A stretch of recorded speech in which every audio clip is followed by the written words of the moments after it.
dreading making this video.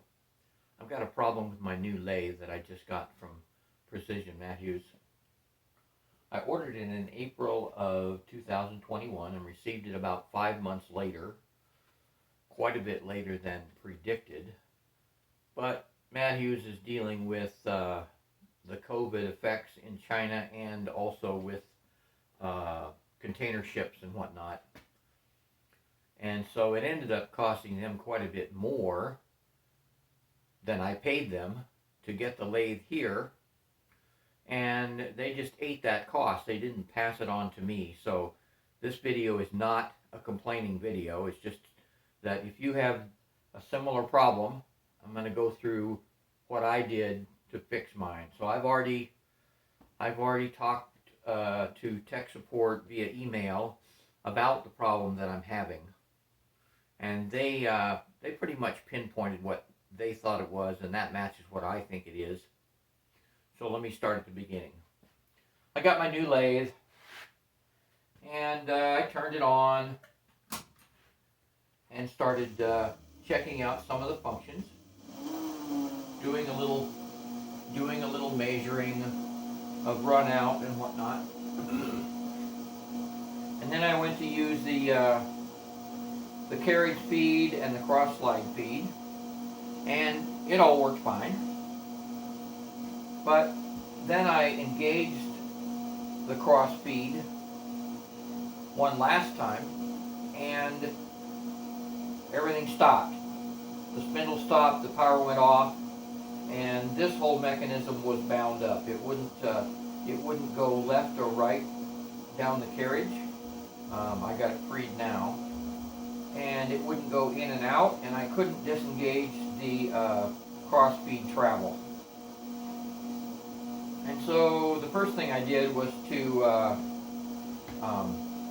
take the cross feed lead screw out, and as soon as I did that, it freed up the carriage and the cross feed.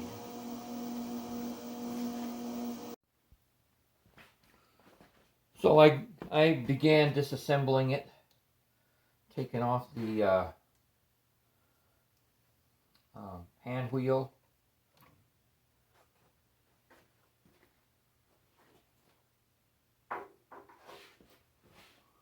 There's a bearing here that can come off in 2 pieces.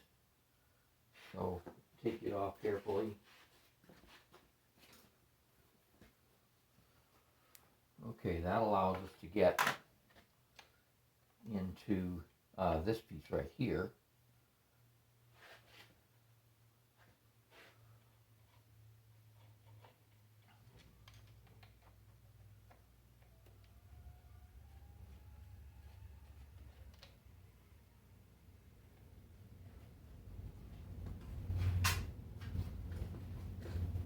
So now we can screw this part out.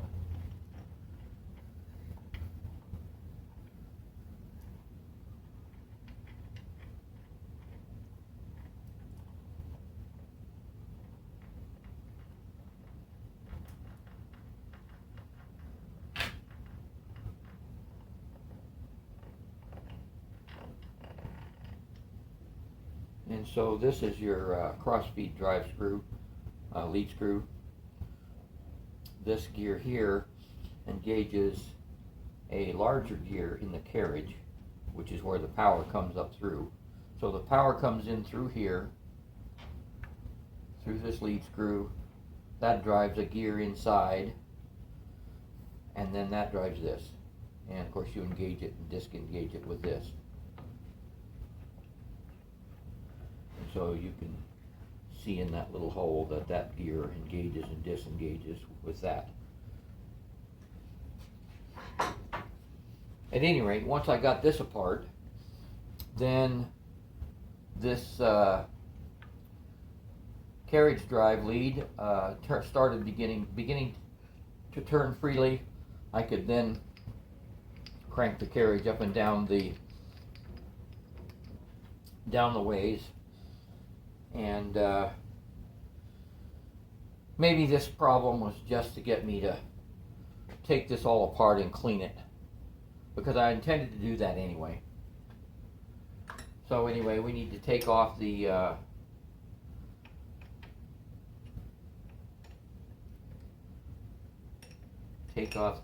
angle feed here.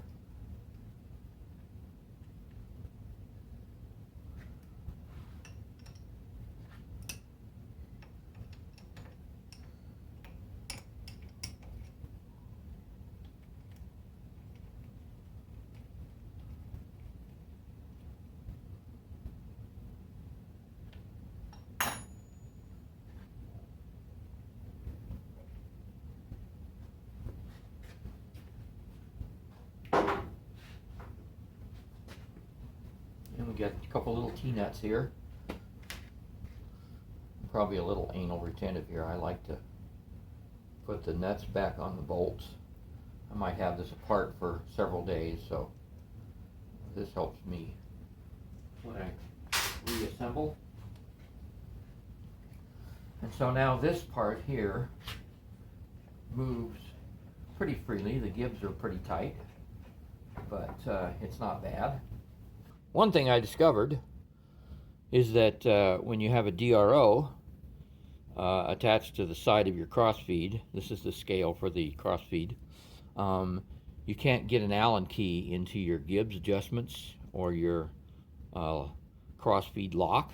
And so when I get all of this all apart, I will replace these with hex head, and that way I'll be able to adjust the Gibbs and whatnot without having to take off the DRO. I'm going to have to take it off one time just to get to these.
Well, I had originally planned to stone these surfaces, remove some tooling marks, get rid of any burrs or whatever. You can see this surface here is very nice, as well as that one, which is not used. And the top of the cross slide is very nice. However, the bottom side of the cross slide is quite poor. You can see where they've hand ground some of the high spots. This track right here is for oil, and it's got a little burr on it.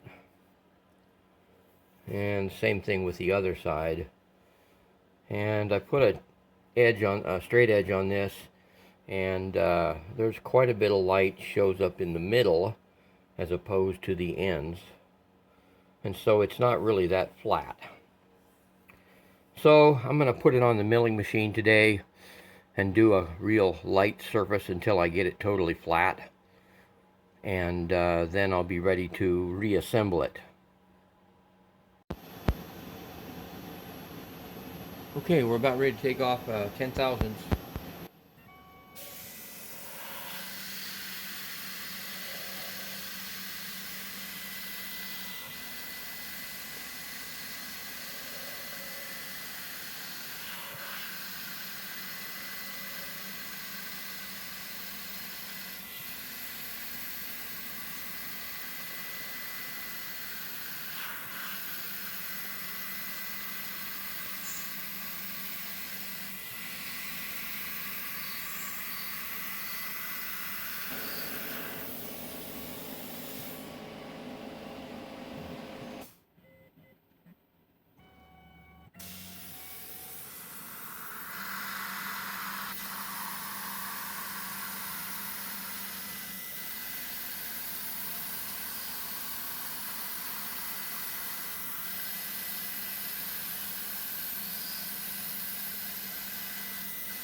Oh, nice and smooth. Obviously, it would be better if I had a fly cutter, and it would even be better if I had a surface grinder. But you do what you can with what you got, and this is going to be more precise than the lathe in the first place, so life is good. Let me take a second here to add to the disclaimer that I made in the first place. I got this new lathe from Precision Matthews. The reason I got it is because it's the best bang for the buck, the highest quality with the most features for the least amount of money. You can buy Grizzlies and other brands that kind of look the same. Some of them look exactly the same, but they don't have the same specs or the same features. So when I had my failure, I didn't get all pissed off.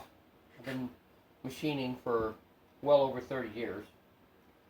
And I just decided to dig into it. So this isn't a bitch video about PM. I'm still very delighted with them. I've been in contact with them via email on how to set up the DRO, and they were very professional, very quick to reply. They didn't assume I was an idiot. They just gave me straightforward answers, and so I appreciate that. I'm not sure that when I described my situation in the beginning of this video that I adequately conveyed that this isn't a knock on Precision Matthews. I've got a Tormach and other tools that are made in China, but the proprietary rights, the intellectual property belongs in the U.S. If I paid 10x or 20x for a lathe, then yeah, I might be a little bit upset. But I probably wouldn't. That's just kind of not the way I'm wired. So anyway, we'll dig into it. We'll understand it. We'll get it fixed. I might even be able to pay it forward by showing somebody else what could happen and how to fix it. So anyway, that's where we are. And so I'm signing off for this video. Thanks for watching. As usual, if you like or dislike my video, please select the appropriate button and let me know why. I really appreciate comments, and I will answer every one. If you're new to my videos, please select the subscribe and the notification bell to get more videos like this.